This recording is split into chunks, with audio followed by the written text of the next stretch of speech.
Эйзи сөйтіп шынымен де кезінде бандит болған ба, жартылай өтірік. Сол жақта, батыс жақта. Енді атырауда көп жаңағыдай дворда жүрген бала. Сол дворда жүрген бала кәдімгі кинолар түсіреді ғой. Сондай примерно бала болды. Әңгімелер, нелерін алған кездер. Басқа балалар айтқан кезде сондай көп қатты жүріп қалған, потом бүйтіп келіп қой құрсын. Фу деп қой боянып нормально адам. Иә, боянып. Қой шаш боянып резко шығып кетейін дейтін. Жоқ, андай образдан, андай образ жизньнен, мынандай образ жизнь. Ол это на самом деле өте қиын нәрсе. Ол үшін қатты кәдімгі психологический бұл не ғой понятиялар бар ғой енді. Былай істеген болмайды, ол бір күн ойлап. Ішкі конфликт қой. Иә, өзінің өмірімді ойлайын деп бүйтіп кішкене жаңағыдай айна қарап, кәдімгі репетиция қылып бүйтіп. Араларында ең образға берілетін Эйзи еді.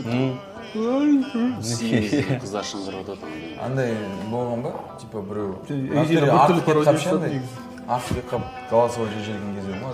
Типа, ей, қайдасың еместің сияқты. Азекең ба? Азекеңнің разборкілері, ё-моё десең. Ол кісі кәдімгідей көп төбелесетін кәдімгі. Мен ол нелерде көп болмадым, бірақ кәдімгі кеше мынаумен мынандай болып қалды деп. Мынандай болып қалды. Обязательно шешетін жанында ес жүреді. Балдармен Алматынікі ғой енді.